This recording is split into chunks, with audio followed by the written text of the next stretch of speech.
Thanks for joining us for another edition of the Oil and Gas Report, brought to you by Katch. I'm your host, Rob Hislop. Once again, we are coming to you from the Global Petroleum Show in Calgary. We've told you before, people are coming here from all over the world to make connections, and one way they're doing that is by talking with government officials as well, and we've got one of them joining us right now. We've got Jean Gauthier, and Jean, you're the Deputy High Commissioner to Nigeria for Canada. Exactly. Right, so tell us a little bit about your role. Well, my role is to put in contact Canadian companies that are interested in doing business in Nigeria and making sure that they find proper partner to do business. That's the best way. And what we want is to establish long-term partnerships. So we introduce companies together. We try to make sure they shake hands properly. And then we work constantly with them. Okay, now we're at an oil and gas show right now, Yes. petroleum show. Yes. What is the connection there with Nigeria? Well, you have to know that Nigeria is the first producer and exporter of oil and gas in sub-Saharan Africa. Nigeria has over, I would say, 40 billion barrels of petrol in reserve, and their heavy oil or oil sand reserves are over 42 billion barrels. Okay. So I think that this is something we have to look at very carefully, and their production is very important, and we know that oil accounts for the major source of foreign revenues. Okay. Or foreign income in a country. So it's important. So a large industry, obviously, there. How involved is Canada in it? Canada is quite involved. We have to say that Nigeria is Canada's first trading partner in Africa. Okay. It has all been of Africa? in the whole of Africa. Okay. Well, sub-Saharan Africa. Yeah. When we speak Africa, Africans consider mainly sub-Saharan Africa. Okay. But this is very important. The first for 2 years in a row, and we have increased the bilateral trade figures by over $1 billion in 1 year. So it's an indication of how Canada is active over there. So what sort of, I guess, expertise or technology might we be selling to them when it comes to oil and gas? Everything. Everything. Okay. Canada is recognized as a country where technology is excellent, technology is better, and maybe a bit more expensive, but in the long run, you don't have to change things on a daily basis or on a yearly basis. So they appreciate Canada's expertise in both offshore and onshore in services to the oil and gas industry, and also in environment and soil remediation. Well, tell me about that, because that's key here right now. Obviously, Yes. a lot of people are focusing on the environment, and worker safety is another issue that seems to get a high priority as well. What are the standards like over in Nigeria? Well, let's put it that way. Right now, there's a big project.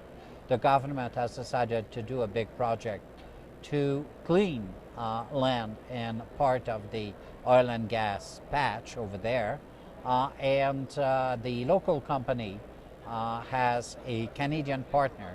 The local company that got a contract has a Canadian partner as a technical partner. Okay. And that's a company from Calgary, so it's very good. And more people are considering Canada for that kind of work.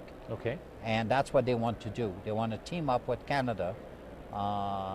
We do have the expertise.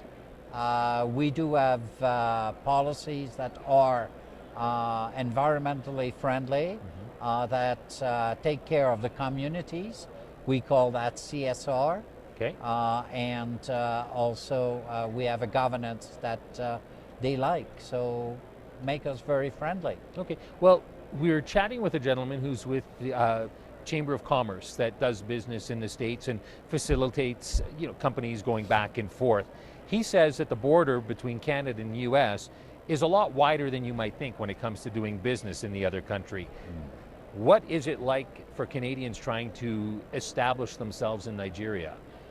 It's more or less the same thing. The difference is that it takes longer. You have to establish the relationship. These are not one-time deal. This is not what you should be looking at, but you're looking at long-term relationship, and the Nigerians are willing to work on that. The company I was telling you about in cleaning up the environment over there has been working with their Nigerian partner for 14 years. Okay. So it's a good match. Sometimes they have smaller contracts, and sometimes they get the big contract, and that's what you have to look at. Do you find that a show like this, are there representatives here from Nigeria looking to make connections Well, right we now? do. We in the previous years we were trying to bring mainly government delegations.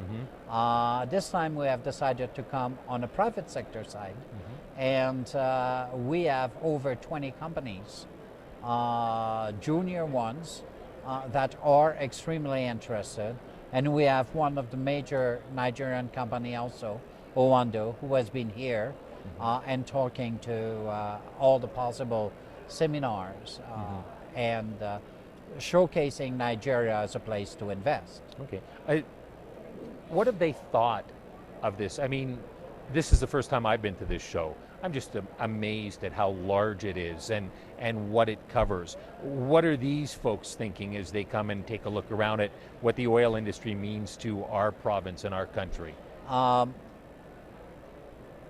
If I want, in a soundbite, it would be they're lost.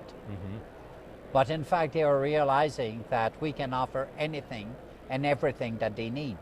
And this is what they are looking forward. This is, many of them want to come back, have discussions. They are having business to business discussion. They had some yesterday, some today, and they will have some tomorrow. Matchmaking discussions, trying to discover if there is any interest. And well, first of all, there is interest because we have the matchmaking meetings. Otherwise, the companies wouldn't do it. But the other interest is that suddenly people are realizing that Nigeria is really not only a country in itself, but it's a hub for West Africa. So you would suggest to Canadian companies, if you've got a product that you think would work anywhere else, they should be looking at Nigeria as well? Yes. Okay. Nigeria is let's put it that way, it's 168 million inhabitants. This is the, currently it's the second officially, but the new figures will show that Nigeria is the first economy of Africa. So you can imagine this is quite important, not only on the oil and gas side, but they have a huge infrastructure deficit that they want to change, and this is something that we can offer with them. Okay, We Jean. can team up with them. Excellent. Jean, thank you very much for your time. Thank you, it's a pleasure. We've been chatting with Jean Gauthier, the Deputy High Commissioner for Canada in Nigeria. That's the end of this edition of the Oil and Gas Report, brought to you by Katch.